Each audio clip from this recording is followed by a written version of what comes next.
एक इंसान के तौर पर अगर हम अपनी क्षमता का इस्तेमाल नहीं करते और एक कीड़े मकोड़े की तरह रहने की कोशिश करते हैं, तो क्या यह हमारे जीवन के लिए एक डरावनी सच्चाई नहीं होंगी?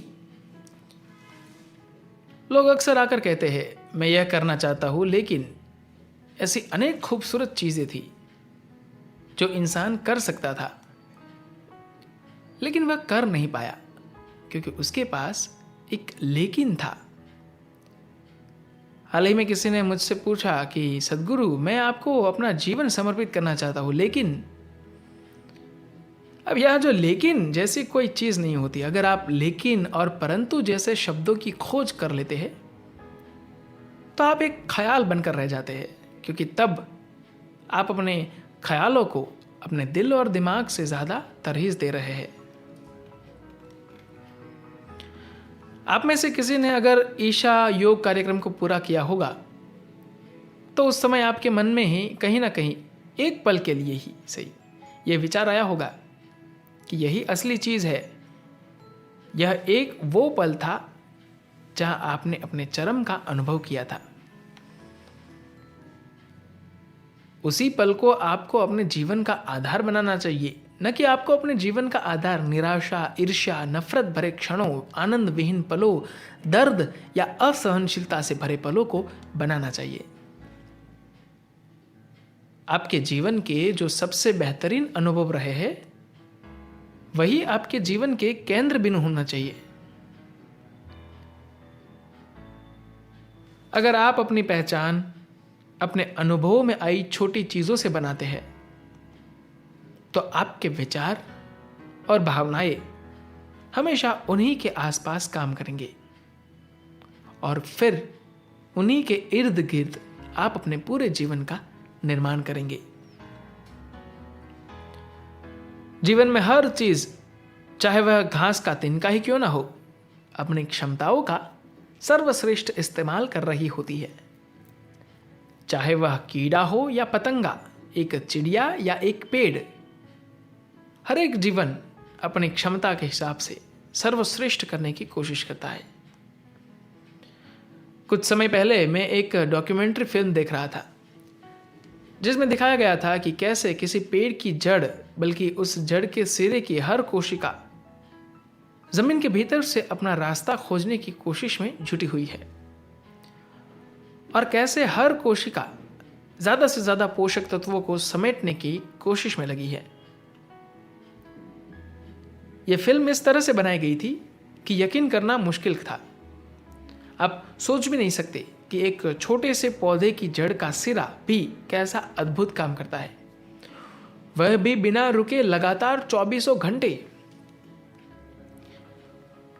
एक इंसान के तौर पर अगर हम अपनी क्षमता का इस्तेमाल नहीं करते और कीड़े मकोड़ों की तरह रहने की कोशिश करते हैं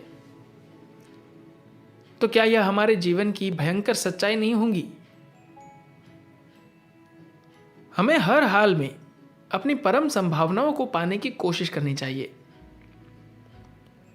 चाहे हम अपनी गतिविधियों के जरिए इसे पाए या फिर शांत होकर स्थिर बैठकर, एक पहाड़ की तरह स्थिर और अचल होकर।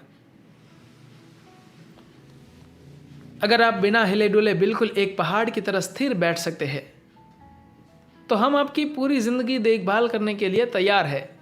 तब आपको और कुछ नहीं करना होगा, यहां तक कि मैं आपके पैर तक धोने के लिए तैयार हूं। अगर आप स्थिर होकर बैठ नहीं सकते तो आप कुछ ना कुछ तो करेंगे ही। ऐसे में वह आप काम कम से कम इस तरह कीजिए जिससे वह हर किसी के काम आए। बहरहाल आपके दिमाग में बहुत सारी अनावश्यक गतिविधियां चल रही है, आपके शरीर में बहुत सारी अनावश्यक गति हो रही है। कम से कम हम इन गतिविधियों को कुछ सार्थक करने की दिशा में ले जाए।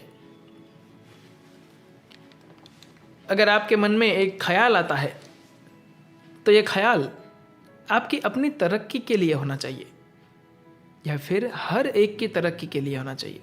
और अगर ऐसा नहीं होता है तो आपको अपने मन में कोई ख्याल ही पैदा नहीं करना चाहिए, क्योंकि तब आपका जीवन बेकार हो जाता है। जीवन का हर अंश ऐसा ही है, इससे कोई फर्क नहीं पड़ता कि वे क्या करते हैं, लेकिन अपने अपने तरीके से हर जीवन उपयोगी है। बेशक बहुत से लोग इस उपयोगिता को समझ नहीं पाए हैं, लेकिन धरती पर मौजूद बाकी सारे प्राणी यह बात जानते हैं, क्योंकि भीतरी तौर पर यह आपस में इस कदर जुड़े हुए हैं कि वे जो भी करते हैं वह उनके और दूसरों के काम आता है। अगर इंसान जीवन के अंश के रूप में अपनी पहचान बनाए तो वह भी जो कुछ करेगा वह किसी न किसी रूप में उपयोगी हो सकता है, लेकिन ऐसा हो ही नहीं पाता। इंसान खुद को जीवन मानने के बजाय अपनी पहचान आसपास की चीज़ों से बना लेता है, जिससे उसकी गतिविधियों का टकराव किसी न किसी रूप में उसके आसपास मौजूद जीवन से होता है।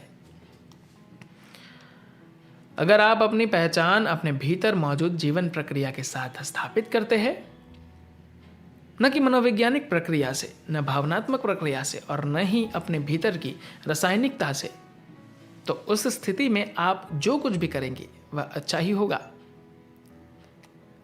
लेकिन अगर आप अपनी पहचान अपने मन से, अपने विचारों से, अपनी भावनाओं से बनाते हैं, तो फिर अस्तित्व की बाकी सारी चीज़ों के साथ आप टकराव की स्थिति में हो सकते हैं। आप अपनी विचार प्रक्रिया को, अपनी भावनाओं को, शरीर को इस तरह बनाए कि यह जीवन प्रक्रिया के साथ तालमेल में हो। अगर आप यहाँ एक सहज जीवन के रूप में रहते हैं तो आप अपने भीतर मौजूद दिव्यता को स्पर्श करने से अछूते नहीं रह सकते। नहीं तो हजारों जीवन ऐसे ही बीत जाएंगे, फिर भी आप दिव्यता से चूकते रहेंगे और हमेशा अस्तित्व के बाकी हिस्सों के साथ संघर्ष करते रहेंगे। धन्यवाद।